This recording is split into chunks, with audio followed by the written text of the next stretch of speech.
उसी भक्तमाल में कथा आती है धन्ना जाट की। धन्ना जी महाराज, धन्ना जाट जी के यहां क्या हुआ, धन्ना के साथ कैसी लीला हुई।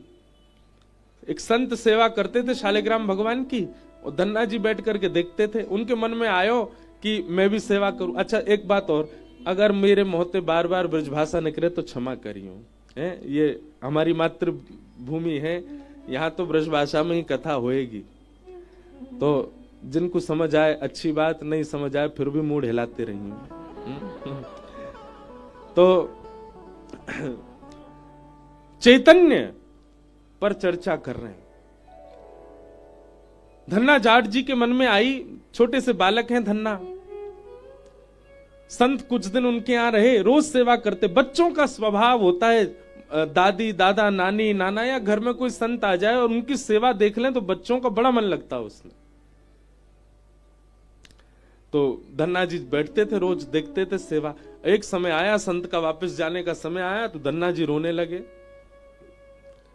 संत बोले, अरे बालक मैं आ जाऊंगा, तू मेरे पाम छोड़ दे, मैं जल्दी आ जाऊंगा। बोले नहीं, मैं आपके लिए नहीं रो रहा हूं, अपने ठाकुर जी मुझे दे जाओ, उनके लिए रो रहा हूं, मैं आपकी जैसी सेवा उनकी किया करूंगा। महाराज धन्ना जी इतने जिद में अड़ गए कि पूरा घर अधर कर दिया उन्होंने, संत को जाने ही नहीं दें, मुझे इनके ठाकुर जी चाहिए। तो संत ने एक लीला क्या की, जहां पर पूजा का स्थान था वहां सिंहासन पर उनके शालिग्राम जी बैठे थे, तो उन्होंने चुपचाप शालिग्राम जी तो धर दिए नीचे, और सिंहासन पर बाहर से एक चिपटो सा पत्थर लाके धर दियो और वहां पे इत्र आदि लगा दी। और धन्ना जी से बोले, इधर आओ बेटा, देखो तुमको सिंहासन वाले ठाकुर जी चाहिए या नीचे वाले ठाकुर जी चाहिए, बताओ, राजा वाले ठाकुर जी चाहिए या सिपाही वाले ठाकुर जी चाहिए। छोटा बालक धन्ना बोले, नहीं हमको तो राजा वाले चाहिए। और राजा वाले जो थे वो तो चिपटा पत्थर था, शालिग्राम जी तो नीचे विराज रहे। तो संत ने कही, ठीक है अब ये तुम्हारे ठाकुर जी हैं, ठीक है अब इस सिपाही वाले ठाकुर जी हम ले जा रहे हैं। वो असली शालिग्राम जी थे संत के। बोले हाँ हाँ हमको राजा ठाकुर दे दो। शालिग्राम जी लेकर के चले गए और वो सामान्य पत्थर गली का ऊपर रखा। अब धन्ना जी उनको ही नहलामे, उनको ही सुलामे, उनके ही तिलक करे, मैया से लड़े, मैया मुझको रोरी दिलवाओ, चंदन दिलवाओ, ठाकुर जी को श्री लगानी। मैया कोई व्यवस्था नहीं कराए तो बेचारे बाहर से मट्टी में ही पानी मिलाए के वहां को चंदन लगा दें, कोई व्यवस्था नहीं फिर भी सेवा करें। इत्र नहीं मिले तो सामान्य तेल ही लगा दे ठाकुर जी को। बोले ठाकुर जी अभी मैं गरीब हूं, मुंह पे व्यवस्था नहीं है, आप ऐसी सेवा स्वीकार करो। और सामान्य पत्थर की सेवा कर रहे हैं। धन्ना जी रोज सेवा करते अपने ठाकुर, उत्साह उनका प्रबल। देखो एक बात समझिएगा, आपका साधन, आपकी व्यवस्था, आपकी बहुमूल्य वस्तु सेवा नहीं प्रकट करती हैं। सेवा में दो चीजें बहुत आवश्यक हैं, पहला भाव और दूसरा उत्साह। यदि भाव और उत्साह है तो व्यवस्था कैसी है ठाकुर जी को कोई चिंता नहीं। भाव और उत्साह प्रबल होना चाहिए ठाकुर जी के प्रति, और धन्ना जी का वो प्रबल है, भाव भी प्रबल है और उत्साह, उत्कंठा, आलस्य नहीं करते सेवा में। अपने ठाकुर जी को ऐसी मट्टी घिस के वहां में जल लगा के चंदन भी लगा देते, ठाकुर जी चंदन लग गए हो, तेल लगा के बोलते इत्र लग गए हो। बोले भोग कैसे लगाऊं, मैया से लड़ते, बोले पहली थाली ठाकुर जी की निकालो, ठाकुर जी का भोग लगेगा। ठाकुर जी के आगे भोग धर देते, पर्दा लेके ऐसे ही खड़े हो जाते, ठाकुर जी भोग लगा लो। और थोड़ी देर पकड़ के खड़े रहते, फिर वहां के बाद ऐसे पर्दा नीचे करके देखते ठाकुर जी खा रहे हैं कि नहीं। अरे आप तो पाई ना रहे, जल्दी पा लो ठाकुर जी, अच्छा नहीं एक देर और पा लो। ठाकुर जी ने नहीं पाया। धन्ना जी बड़े व्याकुल हो गए, ठाकुर जी आप पा क्यों नहीं रहे हो, दाल में कछु कमी है, रोटी बढ़िया ना बनी, इस सामग्री में कोई कमी छूट गई है ठाकुर जी जो आप पा नहीं रहे हो। ठाकुर जी ने जब नहीं पायो तो धन्ना जी बोले, अच्छा धनवानन के यहां पाओ आप, हम निर्धन है हमारे नहीं पा रहे हो। ठीक है मैं भी वचन दे रहा हूं, आप नहीं पाओगे तो मैं भी नहीं पाऊंगा, मैं हूं भूखा रहूंगा। और महाराज धन्ना जी एक रात भूखे ही सो गए। दूसरे दिन प्रारंभ भयो, गुस्सा में ही सेवा कर रहे हैं ठाकुर जी की। खुद तो भूखे रहे, हम भूखों में। अरे कम से कम हमारी भूख मिट जाए, वाके लिए खा लियो। ठाकुर जी आज फिर पधराऊंगा, आज पा लियो, मुंह पे ज्यादा भूख सहन नहीं होवेगी। अच्छा देखो, ठाकुर जी से लड़ भी रहे हैं, लेकिन धन्ना की जिद कैसी। चाहते तो पा सकते हैं, चाहे तो पा सकते हैं, पर नहीं, लड़ भी रहे हैं और प्रेम भी इतना ठाकुर जी से, जब तक नहीं पाओगे मैं भी नहीं पाऊंगा। दूसरी रात भी निकल गई, धन्ना जी ने कुछ नहीं पाया। छोटे से बालक धन्ना, ठाकुर जी को दया आ गई धन्ना पर। तीसरे दिन धन्ना बोले, आज तो मुंह पे सांसों नहीं ले जा रही, आज तो मुंह घबराहट हो रही है, मेरे पेट में चूहा कूद रहे, ठाकुर जी मेरे काजे पालो। पुनः थाली लेके आए, बोले आज नहीं पायो तो प्राण निकल जाएंगे मेरे। ठाकुर जी पाए लो। और पर्दा करके जैसे ही धन्ना जी थोड़ी देर प्रतीक्षा करने लगे, इतने में ही महाराज चटकारीन की आवाज आने लगी भीतर से। कोई अपनी उंगली चाट चाट के पाए रहे। और जैसे ही धन्ना जी ने पर्दा हटायो तो नन्हे से श्री गोपाल जी बैठे हैं और पूरा मुंह सन रहा है, हाथन में सब्जी लग रही है और महाराज रोटी एक कवल हाथ में लेकर के सान सान मतलब फैला के खूब प्रेम से ठाकुर जी प्रसाद पा रहे। आहा बंधुओं, असली शालिग्राम जी तो संत अपने संग ले गए थे, तो गली के चिपटे ठाकुर जी धर गए थे। ऐसे ही कोई सामान्य पत्थर रख गए थे, कैसे प्रकट हो गए ठाकुर जी।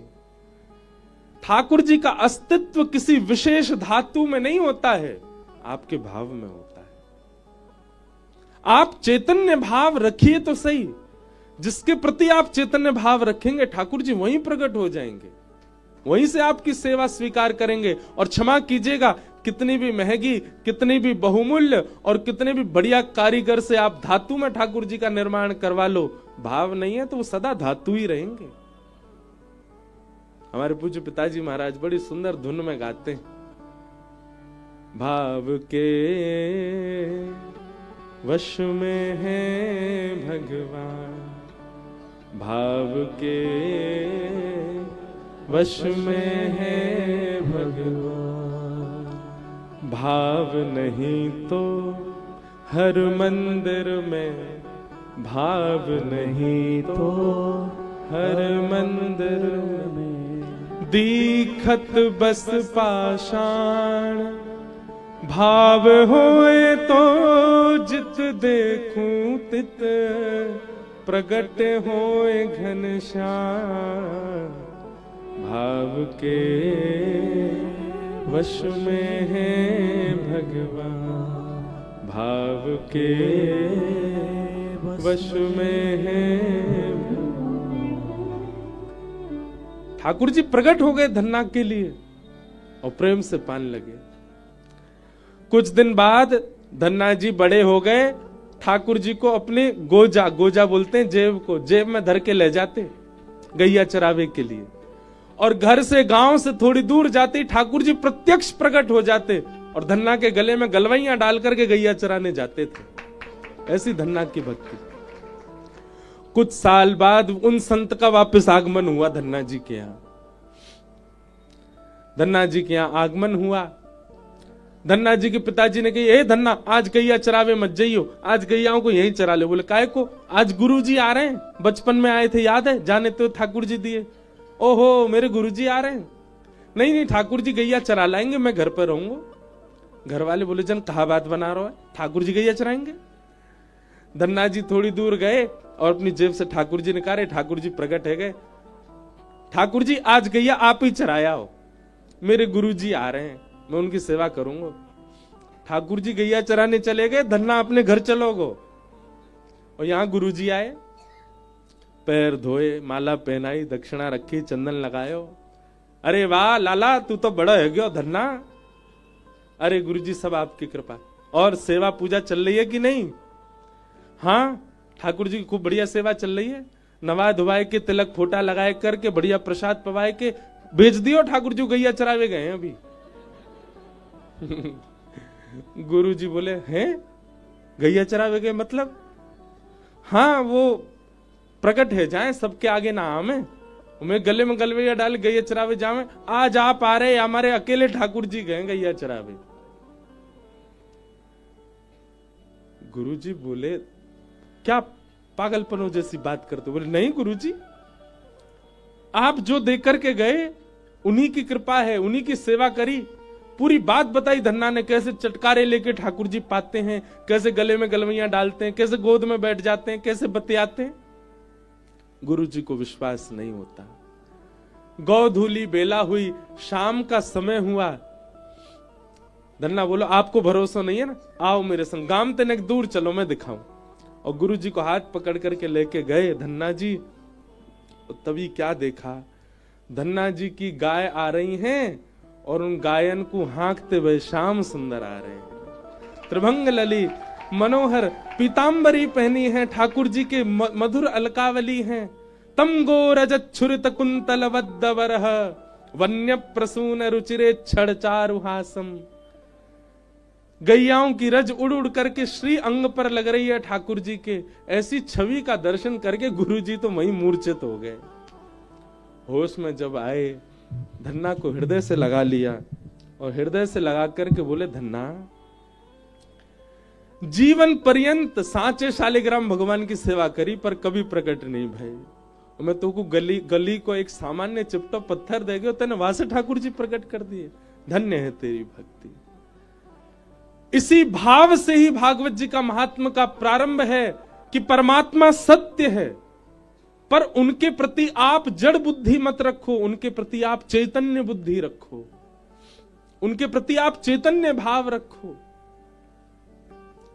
आप उनको पाषाण मत मानो, सत परमात्मा को चैतन्य मानोगे तो यही सत्य चैतन्य बन करके आनंद प्रदान करेगा।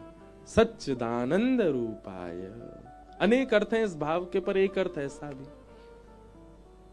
विश्वोत्पत्त्यादि हेतवे, विश्व की उत्पत्ति पालन और संहार का जिनका कर्म है, संसार बनाते हैं, पालन करते हैं और उसका उद्धार कर देते हैं। तापत्रय विनाशाय, जीव मात्र के समस्त ताप यानी कि कष्टों को जो नाश कर देते हैं, ऐसे श्री कृष्णाय वयम नमः। तापत्रय विनाशाय पे थोड़ा प्रकाश डालूं। एक बात बहुत ध्यान से सुनिएगा बंधुओं, मेरी शरण में आने वाले के समस्त तापों को मैं नाश कर देता हूं। ठाकुर जी अगर ये बात कह रहे हैं तो हम व्यास हैं, कल हापुड़ कथा विराज विश्राम करके आए, आज यहां प्रारंभ कर रहे हैं। 5 तारीख को यहां विश्राम करेंगे, 6 से ऋषिकेश में प्रारंभ करेंगे। हम तो इतनी लीला गा रहे हैं ठाकुर जी की, तो मुझे तो जुकाम होना ही नहीं चाहिए था। तापत्रय विनाशाय, सब प्रकार के ताप दूर करने वाले हैं ठाकुर जी। तो हमारे जीवन में कभी मानसिक रोग, कभी शारीरिक रोग, कभी व्यवहारिक रोग मुझ जैसे को भी स्पर्श नहीं करे। भले हम भक्त नहीं, पर कथा तो गाते हैं ठाकुर जी की। इसका मतलब क्या है? आपके प्रारब्ध में जो जीवन में आना है वो तो आएगा, उसको आप दूर नहीं कर सकते। लेकिन श्री ठाकुर जी की शरणागति से उस आने वाले कष्ट का प्रभाव आपको अनुभव नहीं होता, आपको पता नहीं चलता। समझ रहे हैं ना बात को? मानसिक पीड़ा आ सकती है, शारीरिक कष्ट आ सकता है, व्यवहारिक संसारिक कष्ट जीवन में आ सकता है, पर ठाकुर जी की शरणागति जो ले लेता है उसको फिर कष्टों का अनुभव नहीं होता। वो सामान्य हो जाता, वो सम हो जाता। क्या मीराबाई के जीवन में कष्ट नहीं था? क्या सूरदास जी के ना नेत्र होने का उनको कष्ट नहीं था? क्या रैदास जी को, क्या कबीरदास जी को, जितने भी भक्त आप उठा लो, क्या उनके जीवन में कष्ट नहीं था? अगर व्यवहार दृष्टि से आप देखो, संसारिक दृष्टि से आप देखो, तो सबके जीवन में कष्ट है, पर क्योंकि वे ठाकुर जी की शरणागत हैं, इसलिए उस कष्ट का अनुभव नहीं होता। मैं आज की भाषा में कहूं तो ठाकुर जी की भक्ति एनेस्थीसिया को इंजेक्शन है। लग जाएगो, सुन्न पड़ जाओगे, ऑपरेशन तो होएगो, काट फाड़ तो होएगी, लेकिन दर्द ना होएगो। जीवन में संकट तो आवेंगे हर प्रकार के, पर वह पीड़ा प्रभाव नहीं डालेगी आपके ऊपर। मीराबाई का एक बहुत सुंदर पद है। मीराबाई कहती हैं, किसी ने उनसे कहा कि अरे तुम ये ठाकुर जी के गुण मत गाया करो, ये राणा जी तुम पर बहुत ज्यादा कष्ट देते हैं, किसी दिन तुमको ज्यादा कष्ट ना दे दें, विष पिलाने का प्रयास करते हैं, सर्पों से डसवाने का प्रयास, सब प्रकार से प्रयास करते हैं, ये कहीं कोई बड़ा षड्यंत्र ना रचा दें।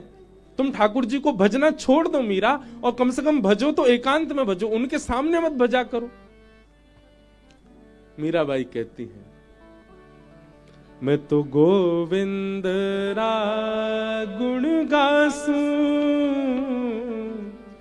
राणा जी रूठे तो मने काए करसी। मैं तो गोविंद रा गुण गासूं, राणा जी रूठे तो मने काए करसी। मैं तो गोविंद रा गुण गासूं, राणा जी रूठे तो मने काए करसी। मैं तो गोविंद रा गुण गासूं, राणा जी रूठे तो मने काए करसी। ओ मैं तो गोविंद रा गुण गासूं, राणा जी रूठे तो मने काए करसी। तो गोविंद रा गुण गासूं, राणा जी रूठे तो मने काए करसी। हे चरणामृत रो नेम हमारो, चरणामृत रो नेम हमारो, चरणामृत रो नेम हमारो, चरणामृत रो नेम। भैया या ब्रजवासी बालक पर ने दया कर दो, गले की ने सब लोग गाओगे तो मुझको सुख मिलेगा। मैंने एक धीरे गाऊं, आपने एक जोड़ते गाओ।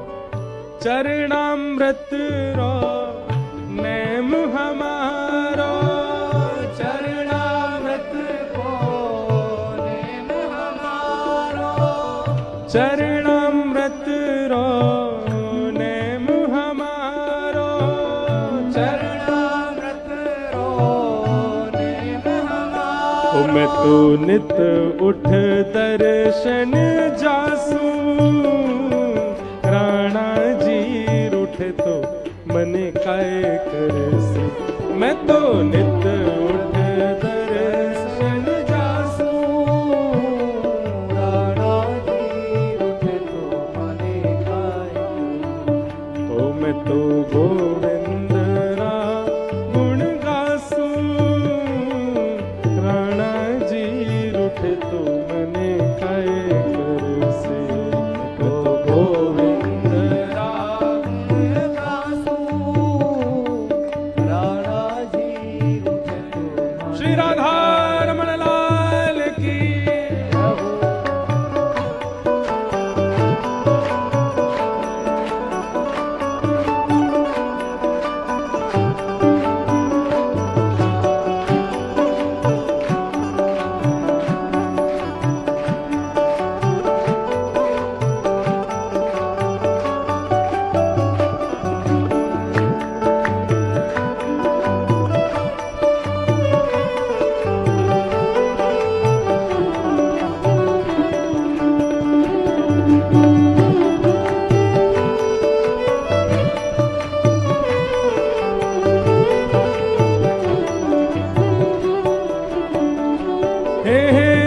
हरि मंदिर मां नृत्य करास्या, हरि मंदिर मां नृत्य करास्या, हरि मंदिर मां नृत्य करास्या, हरि मंदिर मां नृत्य करास्या। मैं तो घूंघरिया घम का स्यू, राणा जी रूठे तो मने काय कर से।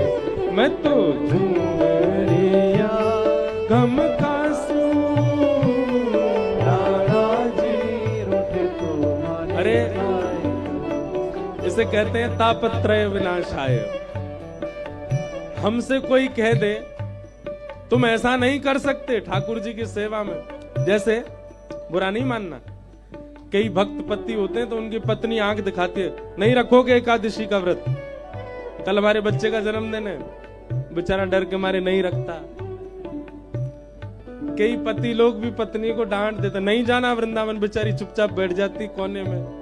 कई माता पिता बच्चों को डांट देते, नहीं सुननी कथा, पढ़ाई करो, एग्जाम आ रहे हैं तुम्हारे। वैसे करनी चाहिए पढ़ाई, हाँ समय मिले तो सुनो।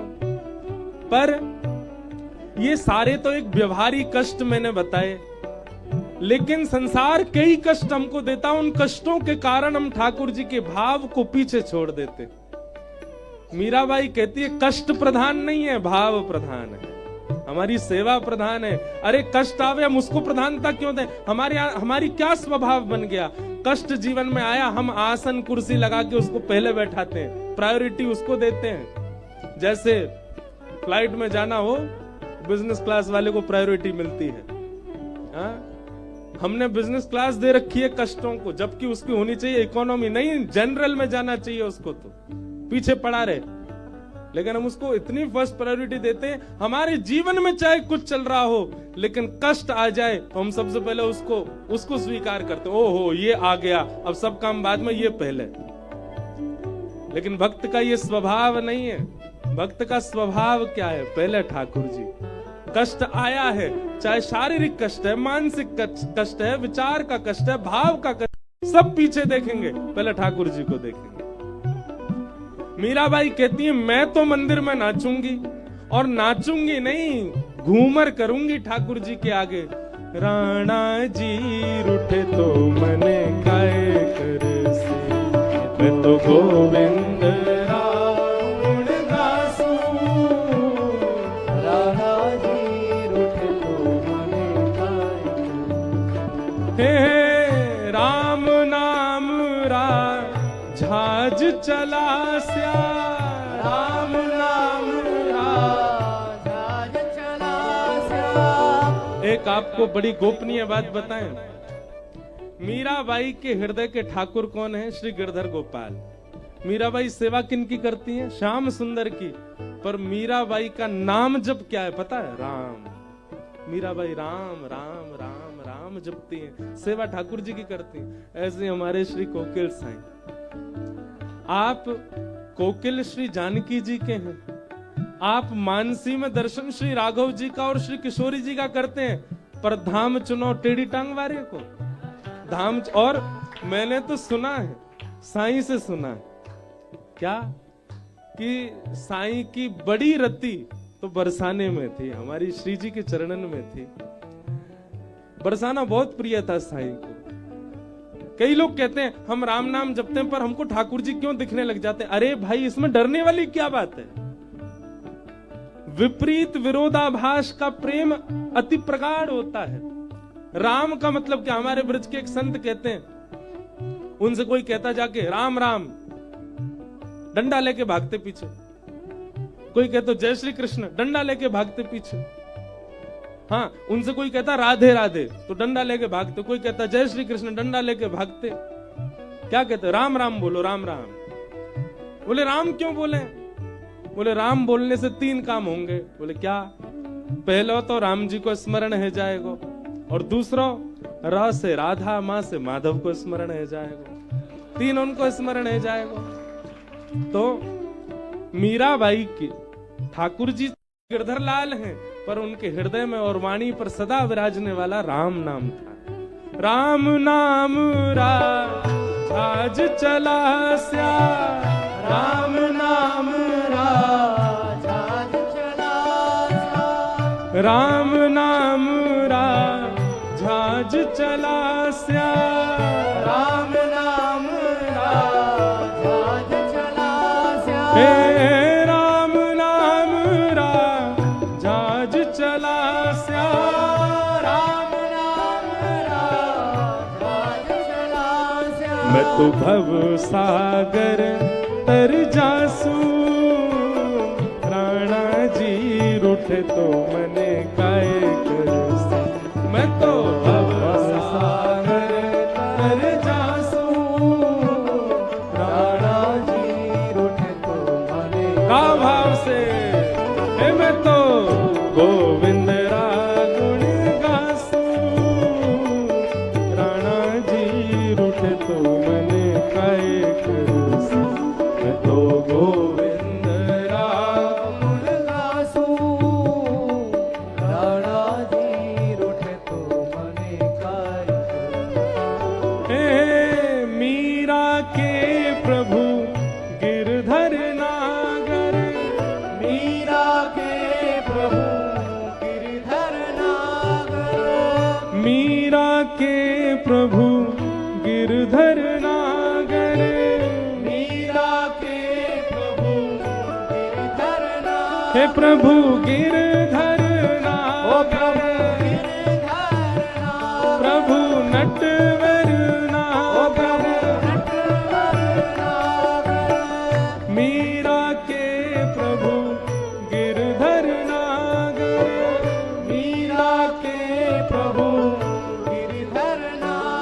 मैं तो निरख परख गुण गासू, राणा जी रूठे तो मने काय करसू। मैं तो निरख परख गुण गासू, राणा जी रूठे तो मने काय करूं। हे मैं तो गोविंद रा गुण गासू, राणा जी रूठे तो मने काय करसू। मैं तो गोविंद रा गासू, राणा जी रूठे तो मने काय करूं। रूठे चाहे राजा वासे कछु न काजा, एक तू ही महाराजा और कौन पास जाएंगे। रूठे चाहे भाई वासे कछु ना भलाई, एक तू ही है सहाय और कौन को सहाएंगे। रूठे चाहे शत्रु और मित्र आठों याम, एक तेरे चरणन के नेह को निभाएंगे। जग सारा झूठा एक तू ही है अनूठा, रूठ जाए चाहे सारा जग पर तू ना रूठा जाए। गोविंद बोलो हरि गोपाल बोलो, हे गोविंद बोलो हरि गोपाल बोलो। गोविंद बोलो हरि गोपाल बोलो। हे गोविंद बोलो हरि गोपाल बोलो। प्यारे राधा रमण हरि गोविंद बोलो। प्यारे राधा रमण हरि गोविंद बोलो। प्यारे राधा वल्लभ हरि गोविंद बोलो। प्यारे राधा वल्लभ हरि गोविंद बोलो।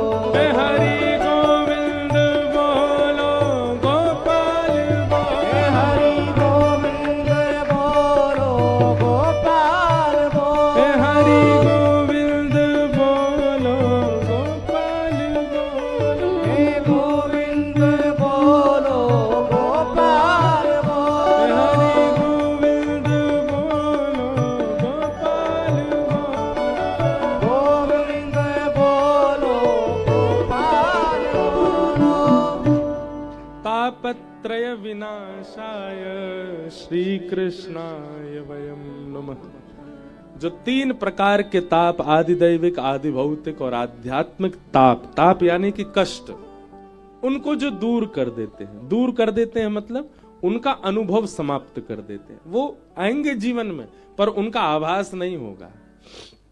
जैसे मीराबाई, आपको यदि कष्ट से ज्यादा प्रायोरिटी है तो आपको कष्ट लगेगा, पर आपके लिए ठाकुर जी प्रधान है, गुरु प्रधान है, वृंदावन प्रधान है, भाव प्रधान है, तो कष्ट होता रहे, जुकाम होता रहे, कथा सुनाएंगे हम। भले ही घरों बैठो हो, नाक बह रही हो, कथा तो कहे। तापत्रय विनाशाय श्री कृष्णाय वयम। ऐसे श्री कृष्ण को हम सब प्रणाम करते हैं, वंदन करते हैं। भागवत जी का महात्मा अब हम सूक्ष्म में बस पूर्ण कर देते हैं। आज प्रथम दिवस, 7 तो यहीं बज गए और साईं की आरती भी 7 बजे ही होती है। अभी कर लें थोड़ी देर और, हाँ चलन दें, 12 बजा दें रात के।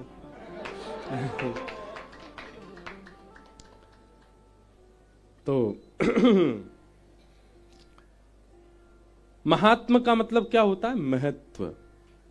भागवत का महत्व क्या है वो आज के भाव में हम श्रवण कर रहे हैं। भागवत जी का महत्व कई लोग कई भाव से ले लेते हैं, पर श्रीमद् भागवत जी का एक ही महत्व है, कृष्ण प्राप्ति करम शाश्वत। ठाकुर जी की प्राप्ति कराती हैं भागवत जी। और ठाकुर जी की प्राप्ति मतलब ऐसे गोद में ठाकुर जी बैठ जाए नहीं, हृदय गोद में ठाकुर जी बैठ जाए, हृदय भाव में श्री ठाकुर जी बैठ जाए। नैमिषारण्य क्षेत्र में 88,000 सौनकादि ऋषियों ने सूत जी महाराज से प्रश्न किया, इस कलिकाल में भगवत प्राप्ति का सर्वोत्कृष्ट साधन क्या है? तब श्री सूत जी महाराज ने श्रीमद् भागवत जी को प्रधान बताया। सौनकादि ऋषि बोले, भागवत जी की थोड़ी महिमा सुनाओ। सूत जी महाराज वर्णन कर रहे हैं कि एक बार की बात है, श्री नारद जी महाराज पृथ्वी पर भ्रमण करते करते बद्रीनाथ पहुंचे और बद्रीनाथ में उन्होंने सनकादि ऋषियों से पूछा कि महाराज, ये पृथ्वी तो बड़ी विचित्र है, यहां जैसा देखना सुनने को मिला वैसा तो यहां कुछ भी नहीं। को पंखा चला क्या? हवा आई है।